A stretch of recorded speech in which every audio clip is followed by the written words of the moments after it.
예배 에티켓. 기도로 예배를 준비해요. 단정한 옷으로 갈아입고 성경책을 준비해요. 하나님께 드릴 헌금을 준비해요. 바른 자세로 앉아요. 예배에 방해가 될 물건들을 치워 놓아요. 예배 중엔 옆 사람과 대화하지 않아요. 소리 높여 찬양하고 예배를 정성 다해 드려요. 오늘도 예배드릴 준비됐나요?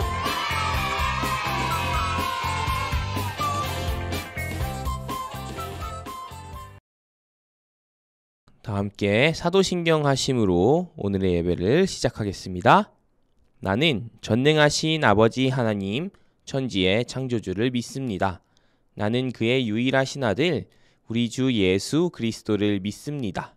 그는 성령으로 잉태되어 동정녀 마리아에게서 나시고 본디오 빌라도에게 고난을 받아 십자가에 못 박혀 죽으시고 장사된 지 사흘 만에 죽은 자 가운데서 다시 살아나셨으며 하늘에 오르시어 전능하신 아버지 하나님 우편에 앉아 계시다가 거기로부터 살아있는 자와 죽은 자를 심판하러 오십니다.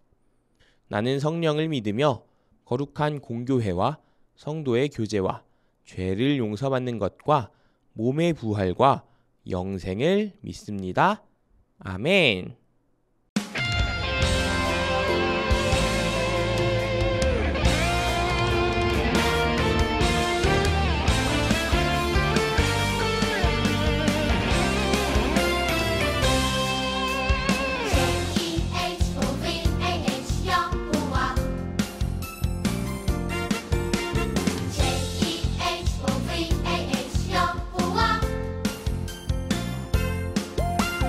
사람들을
기도하시겠습니다.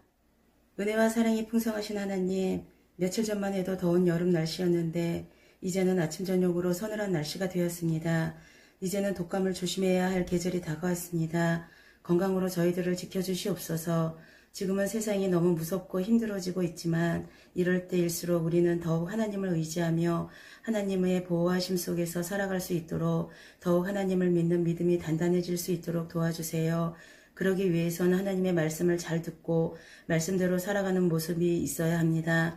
말씀을 전해주시는 전도사님의 입술을 통하여 귀하신 말씀 온전히 전달되게 하여 주시고 그 말씀을 듣는 우리들의 마음밭 또한 하나도 빠짐없이 받아 담을 수 있도록 도와주시옵소서. 우리 주변에는 아픈 사람들도 많이 있고 어렵게 사는 사람들도 많이 있습니다. 우리는 그런 아프고 어려운 사람들을 위해 기도할 수 있는 입술이 되도록 도와주시옵소서. 그리고 남을 배려할 줄 아는 참 그리스도인으로 성장할 수 있도록 도와주시옵소서. 오늘 전해주시는 말씀 속에 살아계신 하나님을 만날 수 있게 하여 주시기를 원하며 사랑 많으신 예수님의 이름으로 기도드렸습니다. 아멘. 네, 광고입니다. 우리 아동부 예배는 현장에서 잘 진행되고 있어요. 우리 친구들도 가능한 친구들은 되도록이면 우리 현장에서 같이 예배를 드릴 수 있으면 좋겠어요. 우리 친구들과 선생님들과 또 전도사님들과 함께 한 장소에서 같이 하나님 안에서 즐거움 누릴 수 있으면 좋겠습니다. 각 부서실에서 주일 오전 10시, 12시에 드리고요.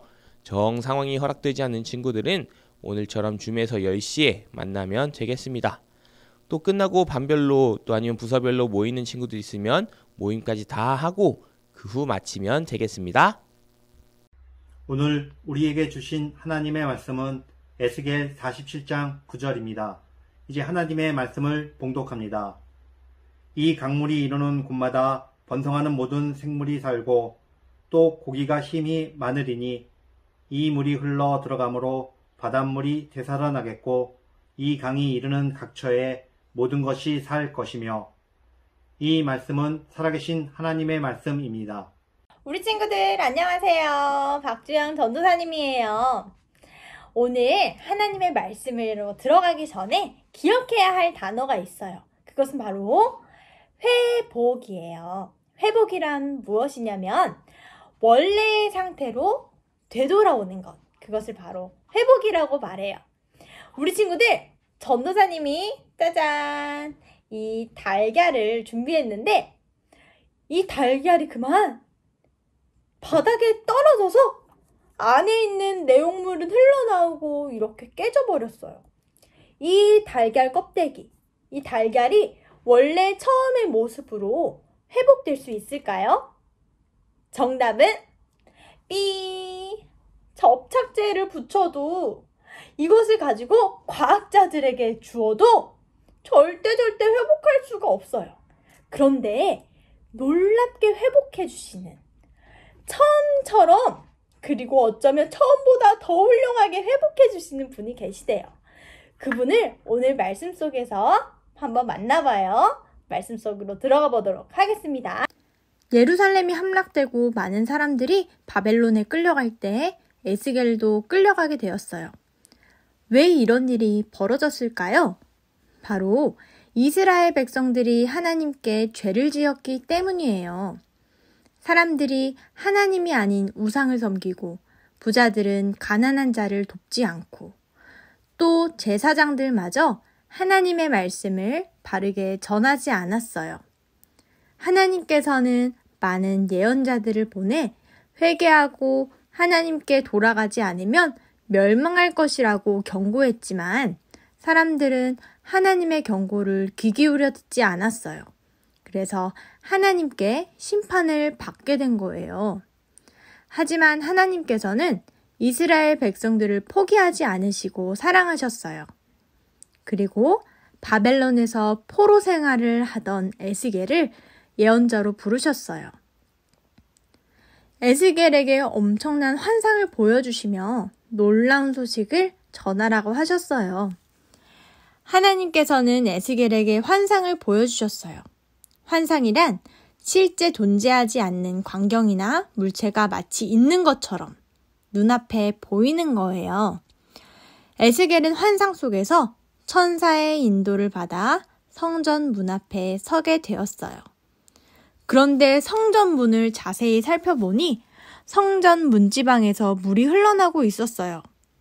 천사는 줄을 가지고 동쪽으로 천척 500m를 재면서 가더니 그곳에서 에스겔에게 물을 건너라고 했어요. 흐르는 물은 처음에는 에스겔의 발목만큼 올라왔어요. 하지만 계속 줄로 재면서 갈 때마다 물은 점점 불어났어요. 물은 에스겔의 발목에서 무릎으로, 무릎에서 허리로 불어나더니 마침내 에스겔이 건널 수 없을 정도로 크게 불어났어요. 천사는 다시 에스겔을 강가로 데려갔어요. 강 양쪽에는 이미 나무가 많이 있었지요. 천사는 에스겔에게 강물이 흘러가는 곳에서 펼쳐질 모습에 대해 자세히 말해 주었어요.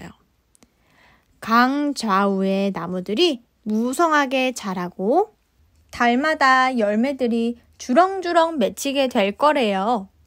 강물이 흐르는 곳마다 물고기를 비롯한 모든 생물이 풍성하게 되살아나게 될 거래요. 그리고 강물이 바다로 흘러가 결국 온 바다가 다시 생명으로 충만해질 거래요. 과연 하나님께서 에스겔에게 보여주신 이 놀라운 환상은 무엇을 의미하는 걸까요? 먼저 이 환상은 바벨론 포로 생활을 하고 있던 이스라엘 백성에게 하나님께서 주신 회복의 약속이었어요. 이스라엘 백성은 절망적인 포로 생활 가운데 더 이상 아무런 희망도 찾을 수 없었어요. 사람들은 이제 다시 고향으로 돌아가거나 예전처럼 하나님께 예배드릴 수 없을 거라고 생각했을 거예요. 바로 그때 하나님께서 에스겔에게 이 환상을 보여주시며 강물이 흘러가는 곳마다 생명이 넘치는 것 같이 이스라엘을 다시 회복시키겠다고 약속해 주셨어요. 그리고 결국 하나님의 약속대로 하나님께서는 포로 생활을 하던 이스라엘 백성을 예루살렘으로 돌아가게 하시고 그 땅을 회복시키셨어요. 그런데 이 환상에는 더 중요한 의미가 있어요. 바로 이 성전의 물이 예수님을 통해 흘러나오는 생명을 의미한다는 거예요. 성전은 예수님을, 흘러나오는 물은 예수님을 통해 얻은 생명의 복음을 의미해요. 예수님은 말씀하셨어요. 누구든지 목마르거든 내게로 와서 마시라. 나를 믿는 자는 생명의 이름과 같이 그 배에서 생수의 강이 흘러나오리라. 요한복음 7장 37절 38절 말씀.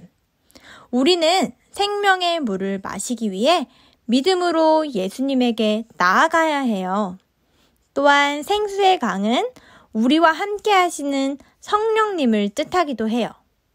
에스겔은 죄로 인해 죽을 수밖에 없는 사람들이 생명의 강물로 성령 충만하게 되어 다시 살아나는 것을 미리 본 거예요. 마지막으로 에스겔이 본 생명의 강물은 모든 만물이 온전하게 회복되는 하나님 나라의 모습을 우리에게 보여주고 있어요. 요한계시록 말씀을 함께 읽어볼까요? 또 그가 수정같이 맑은 생명수의 강을 내게 보이니 하나님과 및 어린 양의 보좌로부터 나와서 길 가운데로 흐르더라. 강 좌우에 생명나무가 있어 12가지 열매를 맺되 달마다 그 열매를 맺고 그 나무 잎사귀들은 만국을 치료하기 위하여 있더라. 요한계시록 22장 1절 2절 말씀. 에스겔이 본 성전으로부터 흘러나오던 생명의 강물은 결국 하나님의 보좌로부터 흘러나오는 강이었던 거예요. 이 신기한 강물은 매달 열리는 과일나무를 자라게 해주고 흐르는 곳마다 생명을 풍성하게 해줘요. 요한은 하나님 나라의 강물이 얼마나 맑고 투명한지 마치 수정같이 맑다고 기록하고 있어요. 에덴 동산에서 범죄로 인해 잃었던 생명의 강물이 하나님 나라에서 다시 회복된다는 거예요. 여러분, 오늘 우리는 에스겔이 환상 가운데 본 성전에서부터 흘러나오는 물 이야기를 들었어요. 에덴 동산을 풍성하게 했던 생명의 강물은 아담과 하와의 범죄로 인해 끊어졌지만 예수님을 통해 생명의 강물이 다시 흐르게 됐어요. 우리는 예수님이 우리 죄를 대신해서 십자가에 죽으시고 다시 살아나신 것을 믿을 때 영원한 생명을 얻게 돼요. 나아가 영원한 하나님의 나라에서는 이 생명의 물을 통해 만물이 온전히 회복될 거예요. 예수님을 믿는 누구에게나 생명의 물을 주신다는 하나님의 약속을 믿으며 예수님께 나아가는 모든 친구들 되길 바래요. 함께 기도하겠습니다. 우리에게 생명의 물을 주신 하나님 감사합니다. 우리가 하나님께서 주시는 새 생명으로 충만하게 하시고 나아가 우리에게 맡겨주신 영혼들에게도 이것을 전할 수 있도록 도와주세요. 또 우리 교회를 통해 많은 생명의 물이, 회복의 물이 흘러가 안산의 많은 사람들을 살리고 풍성하게 하는 귀한 일에 쓰일 수 있도록 도와주세요. 감사드리며 예수님의 이름으로 기도드립니다. 아멘.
다 함께 기도하시겠습니다. 하나님 감사합니다. 오늘 예배 가운데 나올 때 빈손으로 나오지 않고 하나님께 올려드릴 귀한 예물 가지고 나온 우리 친구들 손길 기쁘게 받아주시옵소서. 올려드린 예물이 하나님께서 기뻐하시고 하나님께서 보시기에 참 좋은 길로 잘 사용될 수 있도록 인도하여 주시옵소서. 하나님, 다시 코로나가 기승을 부리려고 합니다. 이 상황 가운데 우리 친구들의 믿음 결코 흔들리지 않게 하시고 또 상황을 잘 허락하시고 회복을 허락하셔서 이전처럼 함께 한 장소에 모여 하나님을 찬양하고 예배하고 기도할 수 있도록 인도하여 주시옵소서. 오늘 현장 예배에 나온 친구들뿐만 아니라 온라인으로 드린 우리 친구들에게도 동일한 은혜를 허락하여 주시고 우리 친구들이 각자의 삶의 자리에서 살아갈 때에 하나님께 받은 사랑을 삶의 모습 그 자체로 전할 수 있는 우리 친구들 될 수 있도록 인도하여 주시옵소서. 감사드리며 이제 주님께서 가르쳐 주신 기도를 올려드리겠습니다. 하늘에 계신 우리 아버지, 아버지의 이름을 거룩하게 하시며 아버지의 나라가 오게 하시며 아버지의 뜻이 하늘에서와 같이 땅에서도 이루어지게 하소서. 오늘 우리에게 일용할 양식을 주시고 우리가 우리에게 잘못한 사람을 용서하여 준 것 같이 우리 죄를 용서하여 주시고 우리를 시험에 빠지지 않게 하시고 악에서 구하소서. 나라와 권능과 영광이 영원히 아버지의 것입니다. 아멘.